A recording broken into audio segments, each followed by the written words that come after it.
I'm Julie Pace, Washington Bureau Chief for the Associated Press, and this is Ground Game. The coronavirus pandemic ranks among one of the most consequential stories ever covered by the Associated Press in its 170-year history.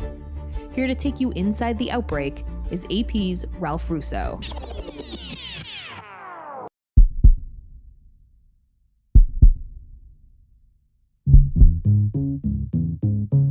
From the Associated Press, this is Inside the Outbreak. I'm Ralph Russo. Today is Wednesday, May 6th. Spain Prime Minister Pedro Sanchez says the government is declaring a national state of mourning for the nearly 26,000 who have died from COVID-19 in his country.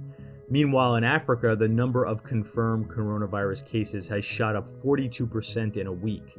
The World Health Organization is warning that Africa, where there is a severe shortage of testing kits, could be the next epicenter for the disease. On today's Inside the Outbreak, we'll speak with Edith Lederer, the award-winning trailblazing AP reporter who has been covering the UN for more than 20 years. Earlier this week, she wrote about how leadership and collaboration among the world's richest and most powerful countries has been lacking during the pandemic. And UN officials are concerned the worst is yet to come in many of the world's poorest countries.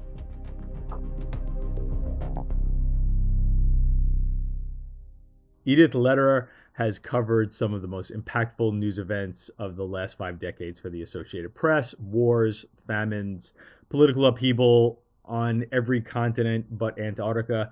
She was the first woman to be a resident correspondent in Vietnam and the first woman to head an AP foreign bureau. She has been the AP's chief correspondent at the United Nations since 1998. Edie, thank you very much for joining me today. It's an honor to speak with you. It's a pleasure to be here with you. So let's start here. In your latest story from the UN, you contrasted the response from the world's richest countries to the financial crisis 12 years ago to the response to the pandemic now. What has been the difference, and why is it causing UN officials to sound so pessimistic about the current state of world affairs? Well, when financial markets collapsed in 2008 and the world faced its last great crisis, the major powers worked together to restore the global economy. Unfortunately, the COVID-19 pandemic has been very striking for exactly the opposite response. There has been no leader, no unified action to stop the spread of the new coronavirus, which as of today has killed over 250,000 people. This has created a real vacuum in the world, and it isn't as if global leaders past and present, some of them, haven't recognized this.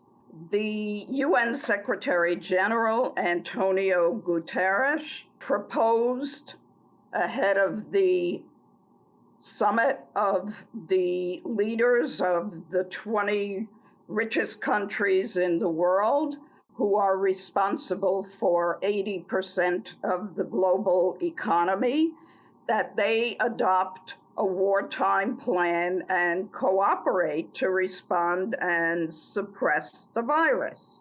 But these leaders who actually came together in a summit after the 2008 crisis did not respond. Several days later, that was late March, in early April, a group of 165 current and former presidents, prime ministers, scientists, global figures, including former UN Secretary General Ban Ki-moon, did another appeal to the group of 20.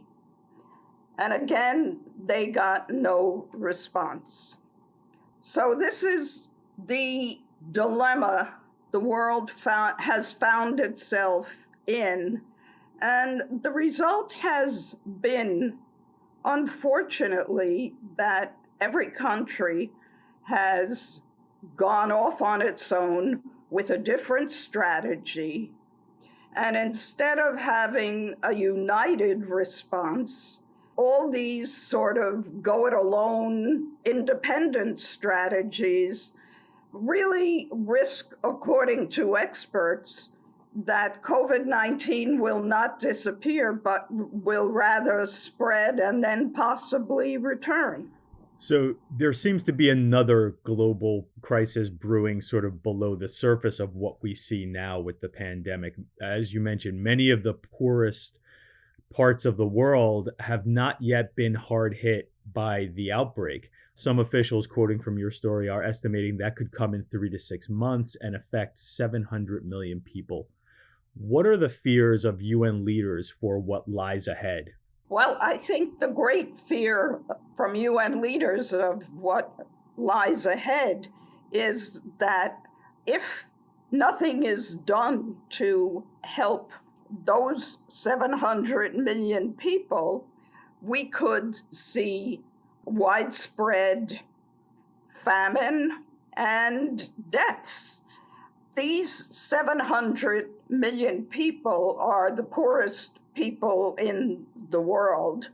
They live in between 30 and 40 countries, and they already live on the edge of survival. According to David Beasley, the head of the UN World Food Program, 30 million people who depend on that program for their food, if they didn't get it or if money for that program was cut off, those people would basically face starvation. The UN humanitarian chief, Mark Lowcock, who has been watching how this plays out, especially in the developing world, said last week that the world could actually help these 700 million people with both income support, food, and a health response to the COVID-19 pandemic for about $90 billion. Now, that probably sounds like a tremendous amount of money, and it certainly is. But as Mark Lowcock said, that price tag is just 1% of the $8 trillion stimulus package that these 20 richest countries in the so-called Group of 20 put in place already to safeguard the global economy. He also made another interesting point. He said that if governments made this one-off 20% increase, it would save them having to deal with a 10-year problem. So I want to ask you a broader question about the UN. Is it possible for it to be an effective organization without robust U.S. leadership, or at the very least, robust U.S. involvement? Well, the United States is certainly involved in the United Nations. It's a permanent veto-wielding member of the UN Security Council, along with Russia, China, Britain, and France. But when you use the word robust, I think that the UN certainly continues operating. You know, it has many, many, many tentacles. In terms of dealing with issues of international peace and security, and certainly coronavirus, COVID-19, is definitely creeping into an international security threat. I think that we do not see global leadership. And one of the interesting things that the Secretary General, Antonio Guterres, said was, if you look at why is there so much of a disconnect in the world? In my story, I went back to his State of the World speech last September, to when the 193 world leaders, most of them, gather at the United Nations in New York for their annual meeting.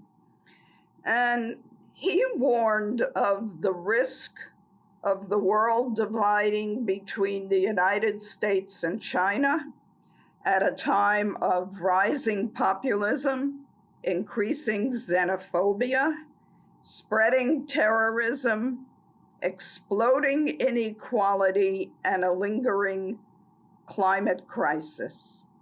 And he said that there is a severe erosion in multilateralism.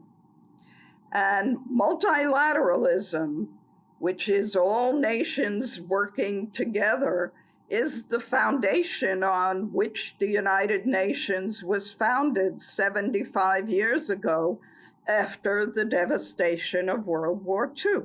Lastly, Edie, I want to ask you about covering this story. You've covered wars and terrorism and all sorts of triumphs, tragedy, and history for 5 decades. How does covering the pandemic, how does the pandemic story compare to those other huge stories that you've covered? Covering the pandemic is not like covering a war, because there is not that fear of death or conflict that is so immediate, so visible, so global. This is, I believe, war of a different kind. I liked the Secretary General's very early descriptions of COVID-19, saying we are at war against a virus which you can't see. But as far as the impact of the coronavirus pandemic, in my over 50 years of reporting for the Associated Press, I have not seen any issue that has absolutely and totally consumed people around the world because of its potential impact on each and every one of us. Wars impact people in combat zones. And then, of course, there are spillover effects everywhere else. But I believe that we have not, in any of our lifetimes, seen the impact or any kind of a story that has had a potential effect on every person on planet Earth. Edith Lederer is the AP's chief correspondent at the United Nations. She has been there since 1998. She has been with the AP for almost about 50 years, right, Edie? More. More than 50 years. She is a legend in the news industry, not just at the AP. Edie, thank you so much for joining me today. Please stay healthy and stay safe. Thank you. It's been a great pleasure. At apnews.com, today's One Good Thing feature is a story about a song. 9-year-old Jasilia Kali is the daughter of a popular gospel singer in Liberia. She wanted to do her part to stop the spread of COVID-19, so she wrote a song with help of her mom, and it's now become a popular tune on Liberian radio.